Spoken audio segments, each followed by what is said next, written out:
Here we go.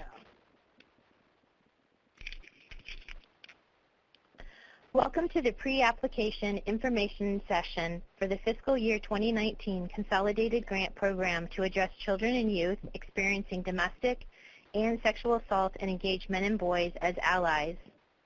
Solicitation. The Office on Violence Against Women is hosting this webinar to go over the FY19 solicitation for the Consolidated Youth and Engaging Men program.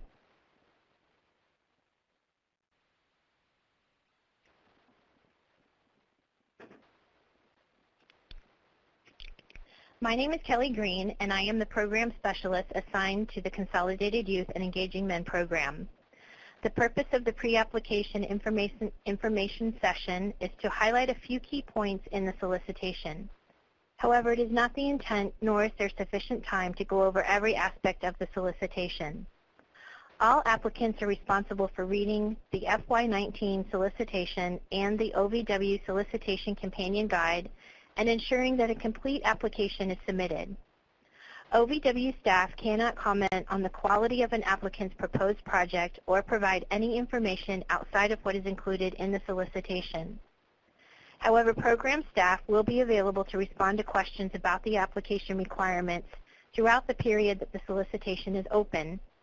Please feel free to send questions to ovw.consolyouth@usdoj.gov or call the OVW main line at 202-307-6026. Before we get started, you may find it helpful to have the solicitation in front of you for a point of reference during this information session. There are changes to the fiscal year 19 Consolidated Youth and Engaging Men solicitation this year, most notably the purpose areas and required project partners. I will go over these in more detail in just a few moments. Eligibility is mentioned on the cover of the solicitation as well as on pages 6 and 7.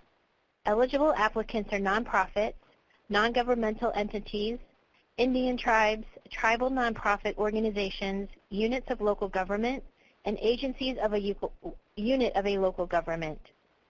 Foreign entities or programs are not eligible for funding under this program. I will go over these in more detail in just a few moments.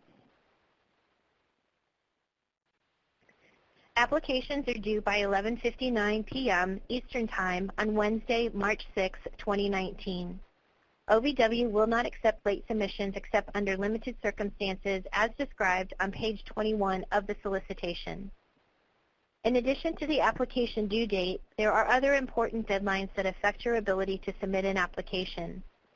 The cover of the solicitation provides information on registering. Registration includes 3 steps. First, obtaining a Data Universal Number System, also known as the DUNS number. Second, registering with the System for Award Management System, also known as SAM. And third, registering with grants.gov. Every applicant must obtain the DUNS number and register online with SAM and grants.gov. The registration process can take several days and must be completed before applicants may submit an application. OVW strongly encourages applicants to start this process no later than February 13, 2019. Every year, there are some applications that are rejected during the submission process because the applicant's DUNS number and/or registration with SAM have expired, or the applicant did not begin the registration process early enough. At the conclusion of this webinar, I suggest that you start this process if you have not already done so. Additionally, applicants that currently have a DUNS number and are registered with SAM and grants.gov should check their status to ensure that they have not expired. You can find more information related to the registration on pages 19 to 25 of the solicitation. Consolidated Youth and Engaging Men applications will be submitted through grants.gov. If you have questions specific to the registration or submission process through grants.gov, please contact grants.gov customer support at 1-800-518-4726. Additional information related to the submission process can be found on pages 9 to 25 of the solicitation. OVW anticipates notifying all applicants of funding decisions by October 1st, 2019. Page 1 of the solicitation provides background on the history and goals for the Consolidated Youth and Engaging Men program. The program supports comprehensive, community-based efforts to develop or expand prevention, intervention, treatment, and response strategies to address the needs of children and youth impacted by sexual assault, domestic violence, dating violence, stalking, and sex trafficking. The program also funds prevention efforts that engage men and boys as allies to combat violence against women and girls.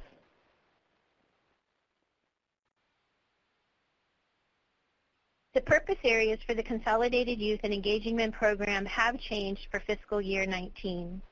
There are now 4 purpose areas. Applicants may select only one purpose area. Applications selecting more than one purpose area will not be considered for funding. Funds under this program may be used to address one of the 4 following purpose areas. Purpose Area 1, children exposed to violence and abuse. Purpose Area 2, prevention, intervention, treatment, and response to youth. Purpose Area number 3, school-based prevention, intervention, and response. And Purpose Area 4, engaging men as leaders and role models in prevention. An explanation and the requirements for each purpose area can be found on pages 1 through 3 of the solicitation. It is important to note that all of the project activities listed under each purpose area are required. However, applicants may add additional activities. For example, a community nonprofit proposes a project that addresses Purpose Area 2. This nonprofit enjoys a great relationship with their local high school. They would like to develop a prevention education curriculum for the students, as well as a curriculum on trauma-informed classrooms for the teachers. These 2 activities would be additional activities for Purpose Area 2. In addition, there are age groups designated for each Purpose Area 1, 2, and 3. Please be mindful of this and ensure that your proposed project is specific to the age group for the selected purpose area. Purpose Area 4 is focused on strategies and activities that develop positive adult male leaders and role models as a way to mobilize men in the community as allies in the prevention of violence against women and girls. Therefore, Purpose Area 4 is open to all ages. Before moving on, I want to remind everyone that applicants are limited to applying for only one purpose area. Applicants that submit applications for 2 or more purpose areas will not be considered for funding. Last year, several applications were eliminated because they failed to follow this requirement. For example, on the summary data sheet, applicants are required to state which purpose area they are applying. Applicants should note one of the 4 purpose areas. If 2 or more are noted, applicants risk the possibility of their application being removed for consideration for funding.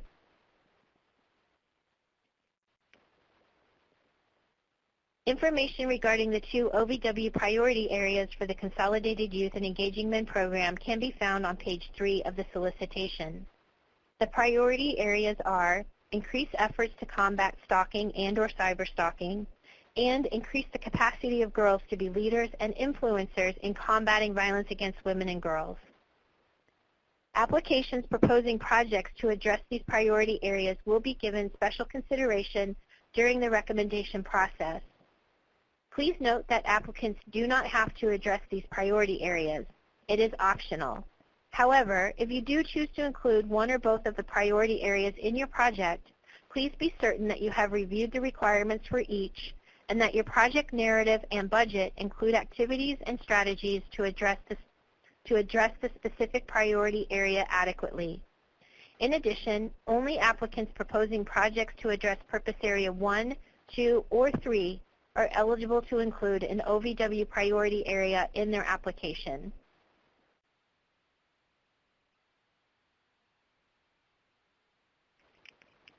OVW does not fund activities that jeopardize victim safety, deter or prevent physical or emotional healing for victims, or allow offenders to escape responsibility for their actions. The Solicitation Companion Guide contains a list of these activities. I'm not going to go through them one by one. Instead, to assist you with submitting a strong application, I'm going to go over some of the ones that have caused applicants to receive point deductions during peer review. First, procedures or policies that fail to include conducting safety planning with victims. It is not enough to say that you will conduct safety planning with the victims. A strong application will provide details of how safety planning is incorporated into procedures and policies, how safety planning is conducted with victims, what is discussed during the safety planning process, and the purpose of the safety planning. Next, project designs and budgets that fail to account for the access needs of individuals with disabilities, with limited English proficiency, or who are deaf or hard of hearing. Peer reviewers usually deduct points off the project narrative and the budget for applications that do not include information and/or designated funding for how applicants will make their services and/or products accessible to individuals with disabilities. Please give this serious consideration when completing your application. Finally, failing to develop policies regarding confidentiality, parental involvement and consent, mandatory reporting, and working with other service providers. This is another one that peer reviewers routinely deduct points for during the peer review process. Having these policies in place not only protects the safety of the victim, but also enhances the working relationship between service providers and increases delivery of services to victims. Do not assume that peer reviewers will know that these policies exist because you are a victim service provider. They are looking for proof that they do exist or will be developed, and the only way for them to know this is if they read it in your proposed project narrative.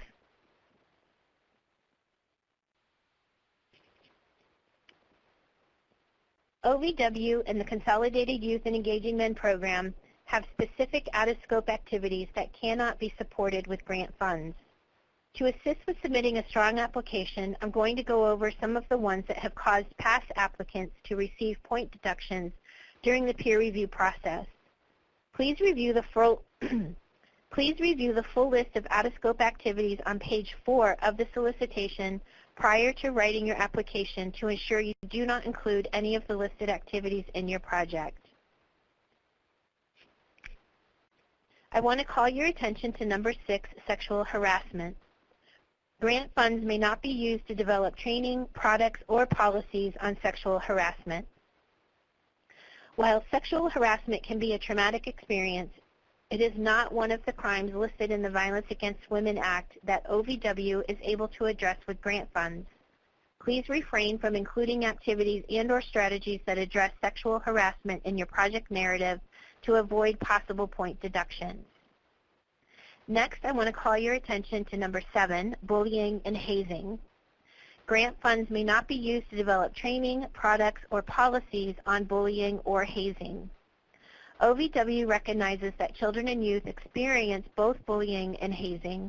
However, OVW also appreciates that applicants would like to take a comprehensive approach when addressing youth impacted by violence. However, as is the case with sexual harassment, bullying and hazing are not included in the VAWA crimes. Please avoid including activities and/or strategies that address bullying or hazing in your projects. Next, I want to call your attention to number 12, the service area. Grant funds may not be used to conduct or support regional or statewide projects. All applicants must ensure that proposed projects support community-specific activities and strategies only.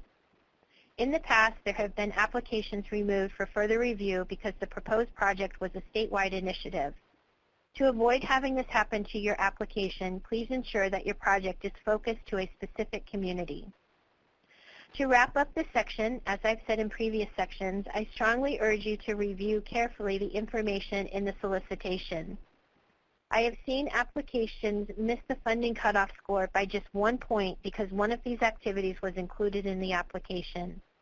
Please don't submit that application.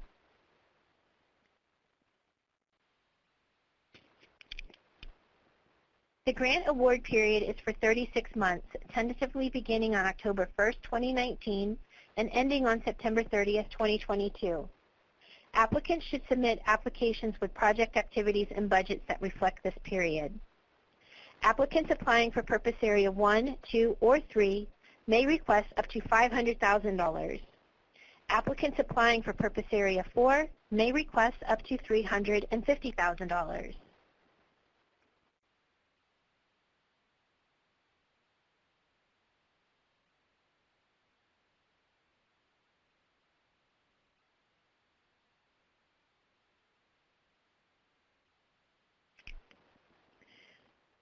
Both new and continuation applications are being accepted.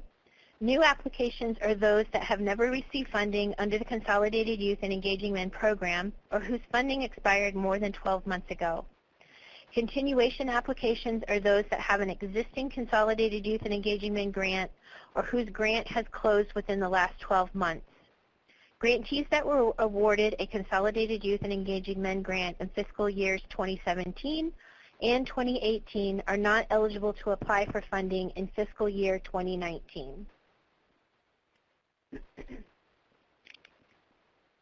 Applicants that receive funding under the Consolidated Youth and Engaging Men Program are required to engage in and provide certain activities throughout the award period. The full list is on pages 5 to 6 of the solicitation. Some of them are participation in OVW-sponsored training and technical assistance, including new grantee orientation. All grantees must participate in the technical assistance events and activities that are organized and supported by the Consolidated Youth and Engaging Men Program designated technical assistance providers. This includes monthly and or quarterly conference and telephone calls, site visits, in-person training institutes, and web-based trainings. Additionally, all grantees must create a multidisciplinary team to develop and guide the proposed project. The coordinated community response team must meet regularly and be representative of the community to be served through the project. All grantees must also provide a trained crisis counselor for participants at all educational, outreach, and training events. And finally, all grantees must engage in a planning phase prior to project implementation. Grantees must complete a 6-month planning phase at the beginning of the award, during which grantees are required to conduct a community needs assessment and develop a strategic plan for implementing the project.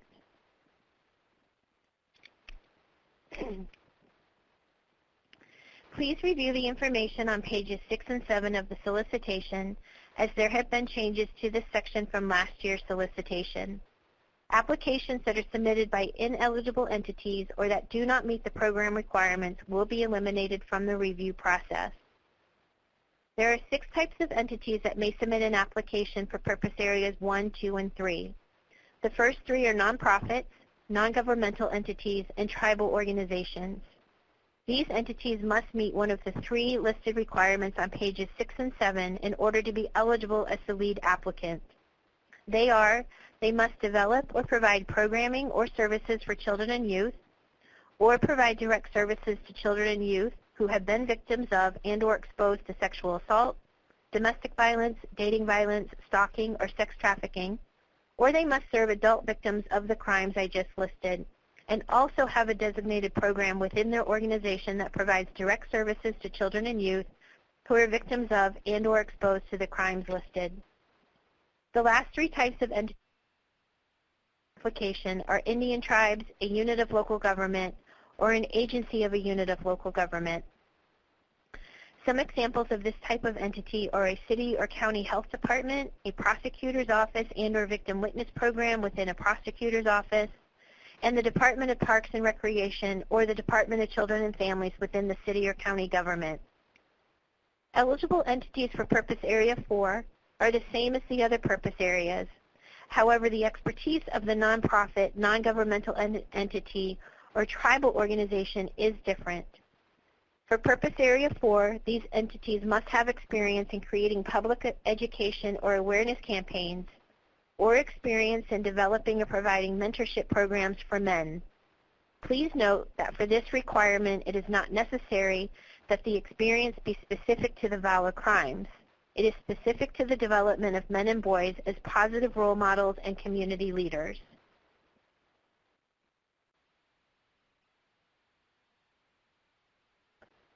Pages 7 and 8 discuss the requirements that must be met for applicants that wish to include legal assistance activities.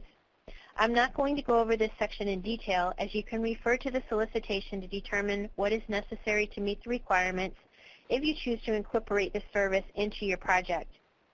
For those applicants that wish to provide legal assistance, please note that no more than 10% of your total budget may be used for this purpose.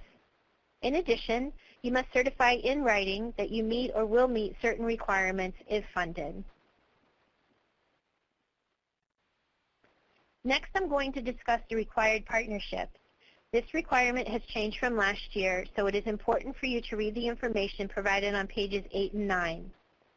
Applicants and partners are limited to meeting only one partnership category or role. Let me repeat that because it is very important. Applicants and partners are limited to serving as the agency or organization to meet the partnership requirement in only one category or role. Applications that fail to meet the partnership requirements will be removed from the review process. All purpose areas must include at least one victim service provider, if not the applicant. Please see the footnote on page 8 for the definition of a victim service provider.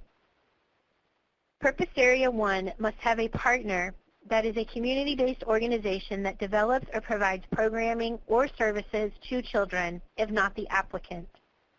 Purpose Area 2 must have a partner that is a community-based organization that develops or provides programming or services to youth, if not the applicant. And finally, Purpose Area 3 must partner with a school or a school district.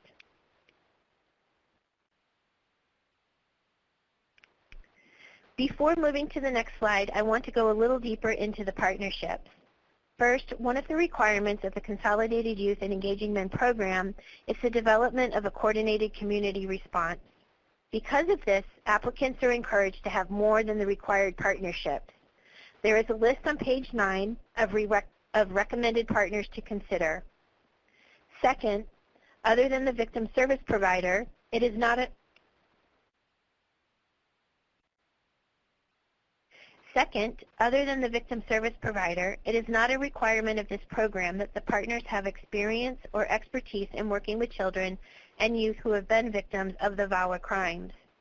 Each of the partners should bring the specific skills and knowledge necessary to support the overall successful development and implementation of the proposed project.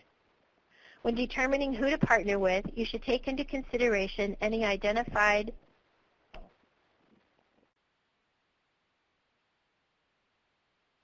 When determining who to partner with, you should take into consideration any specific populations and the age range of the children and youth served through the proposed project. For example, ABC Sexual Assault Center is submitting an application addressing Purpose Area 2. The proposed project will serve homeless and runaway youth ages 13 to 18. The required partners for the project are going to be Building Hope, a community-based organization that provides housing and support services and resources to homeless and runaway youth. The community-based organization is not a victim service provider, but they possess the expertise necessary in understanding and meeting the needs of homeless youth.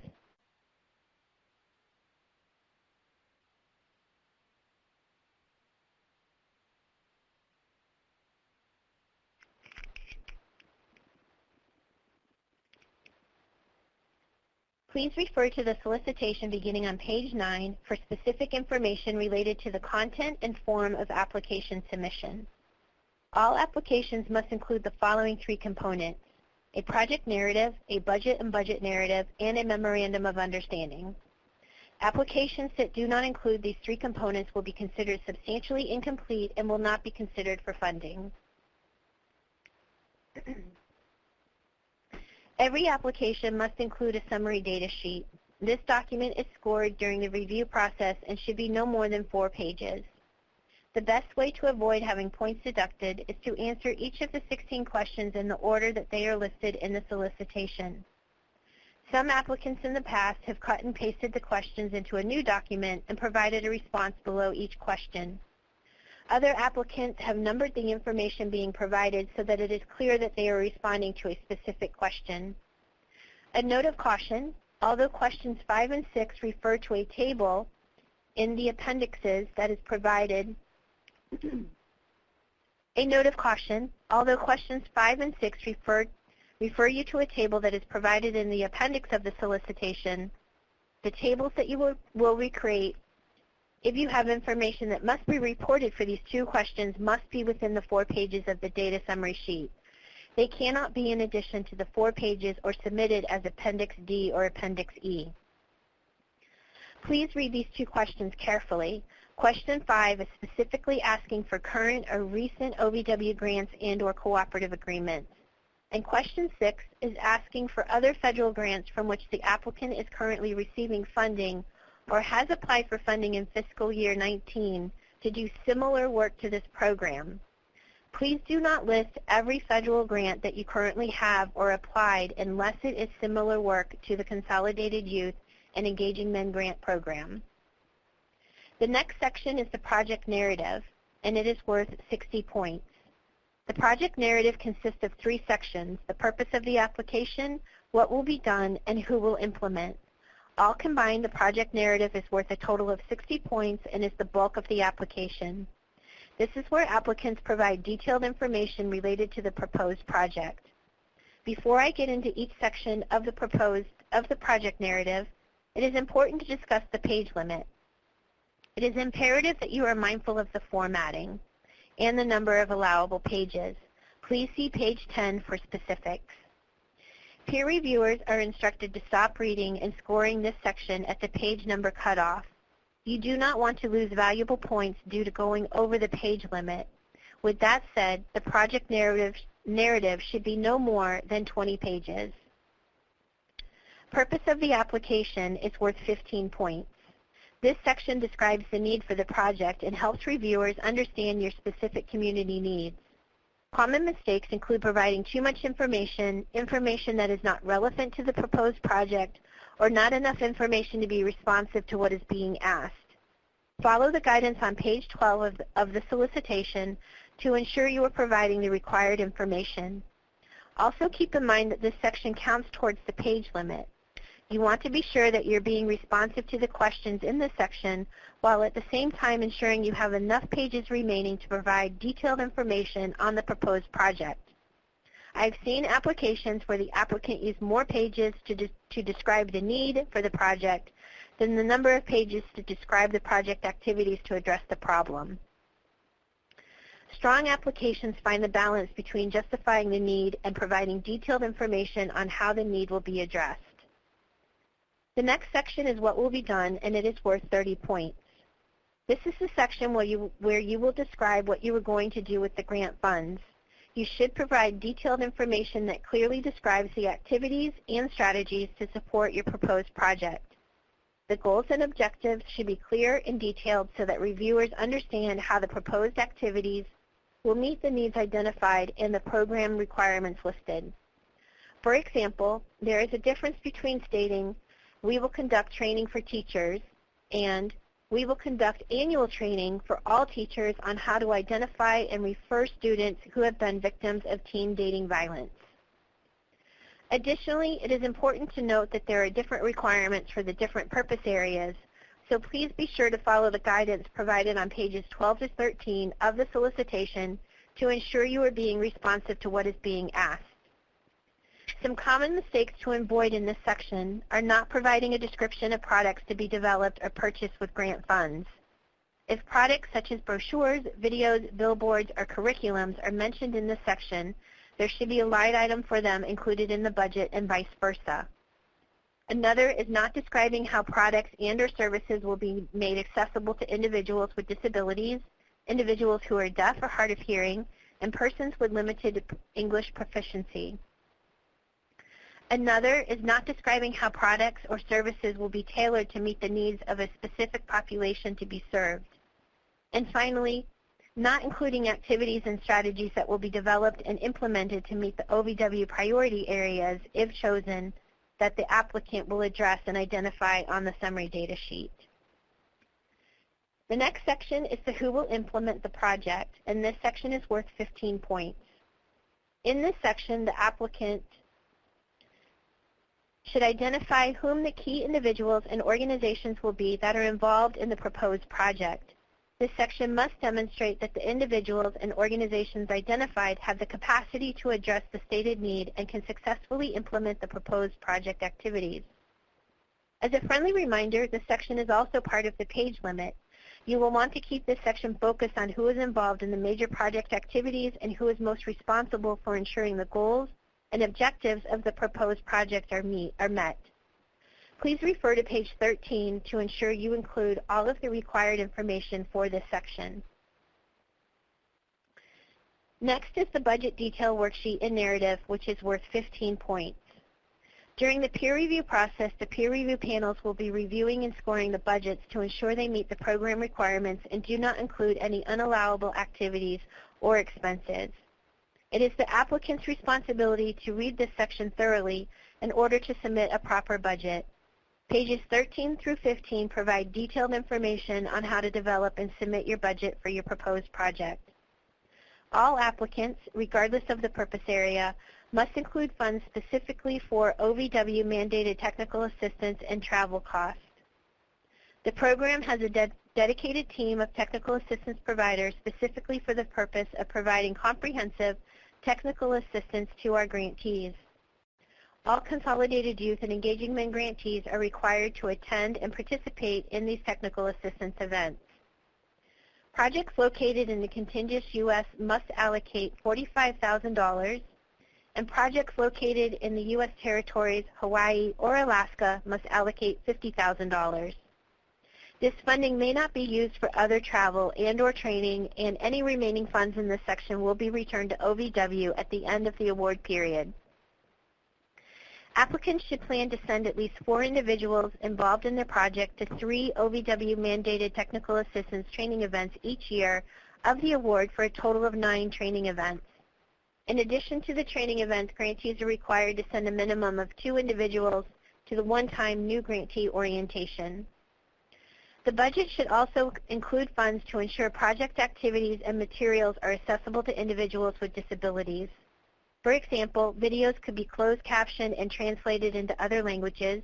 Written materials could be translated into different languages. Interpreters could be made available at events or in the process of providing direct victim services for those who are deaf, hard of hearing, or speak a language other than English. Next, the budget should include funds to compensate all project partners for their contribution to the project. The exception to this is if a project partner is a state, local, tribal, or territorial agency and the activities they would be responsible for in the project are within their regular scope of work. An example of this would be a victim witness liaison in the prosecutor's office who would be responsible for accompanying a victim to a court proceeding. Because this is within the normal scope of work of the victim witness liaison and the prosecutor's office, this grant could not compensate them for that activity. However, you could designate grant funds to compensate them for mileage to and from the coordinated community response meetings, travel costs associated with attending the OVW mandated technical assistance trainings, and participating in after-hour community events. In some circumstances, the budget is reviewed independently of the full application. Therefore, it is important that the budget narrative be as comprehensive as possible and describe in detail each line item in the budget. A strong budget and budget narrative should provide enough information to understand the proposed project without having to refer back to the project narrative. Lastly, a friendly word of advice, and one that our peer reviewers will appreciate that you heed. Please do not use anything less than a 12-point font when developing your budget. Reviewers are looking over numerous budgets, and it is very hard and frustrating to read a budget that is 10-point font or smaller. There is no page limit for the budget section, so there is no need to try to squeeze it onto 2 or 3 pages. In addition, the budget should be one document that is inclusive of all 3 years. Please do not submit 3 one-year budgets. The last section is the Memorandum of Understanding, and this is worth 20 points.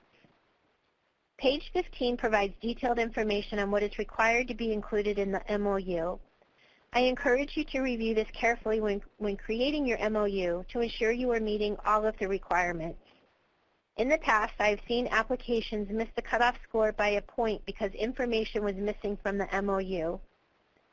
I'm not going to go over everything that must be included in the MOU. Instead, I'm going to provide you with some examples of common mistakes and some helpful hints.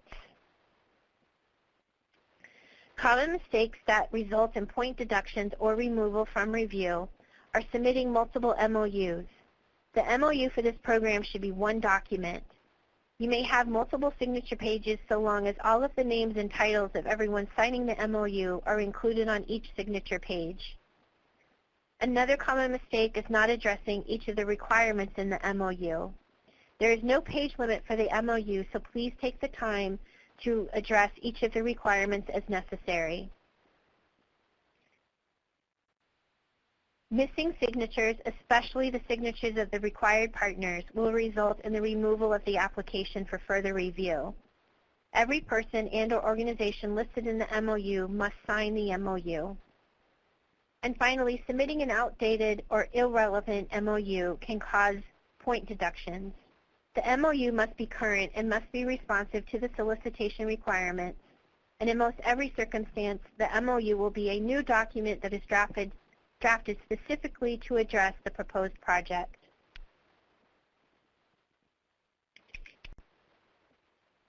To close out the webinar, I have some tips that may improve your chances on becoming a Consolidated Youth and Engaging Men grant recipient. Please note that the following list is not a guarantee that your project will be funded, but is intended to assist you with submitting a strong and responsive application. First, read the solicitation. I have not reviewed every section of the solicitation, so please take the time to review it in its entirety. Everything that needs to be included in or with your application is mentioned in the solicitation and supporting resources that are linked or referenced in the solicitation and on the OVW website. Next, for an application to be considered complete and moved to the review process, it must include the following three components: a project narrative, a budget detail worksheet and narrative, and a memorandum of understanding. MOUs that do not contain signatures are considered incomplete. Next, be sure that your project strategies and activities address the areas that you have identified on the data summary sheet. It is okay for projects to focus only on one crime or just on a specific age group. It does not increase your chances of being awarded a grant by stating that you will address every crime if your project narrative only provides information on how you will address sexual assault. A strong application is focused on the crimes, age group, and population that will be served. For example, ABC Youth Community Services submits an application addressing Purpose Area 3. The project is focused on teen dating violence in high school.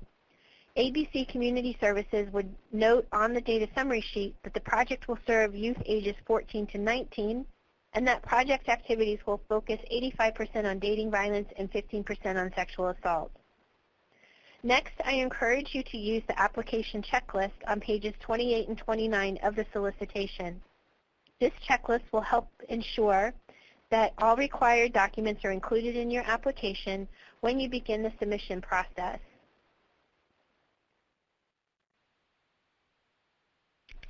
Next, please allow yourself plenty of time to gather all of the required information. And to avoid any possibility of missing the submission deadline, submit your application as far in advance of the deadline as possible. Technical issues may arise, and the number of individuals seeking assistance from grants.gov increases on and near the submission date. Make the application easy to read and follow for all of the reviewers. Use the heading and subheading titles that are in the solicitation for each section.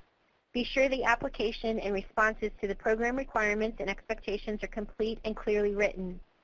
Avoid or limit the use of acronyms. Remember that the reviewers are not familiar with your community and will not be familiar with the acronyms that your organization and project partners may use. Next, print out the application before submitting it to ensure appropriate formatting and adherence to the page limit requirements. Also number your pages in your application.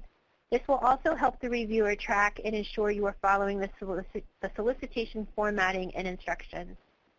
And finally, if your name and contact information is listed as the point of contact, please monitor your email inbox. There are times that the system may reject your application, and you will need to make sure you are getting those alerts. If you have questions that were not addressed during this call, please feel free to send an email to ovw.consolyouth@usdoj.gov. If you have questions regarding the budget, you may send an email to ovw.gfmd@usdoj.gov. Also, the Grants Financial Management Division has a webinar that is available for you to view on the OVW website. Thank you so much for your time today, and thank you for your interest in the OVW Consolidated Youth and Engaging Men Grant Program.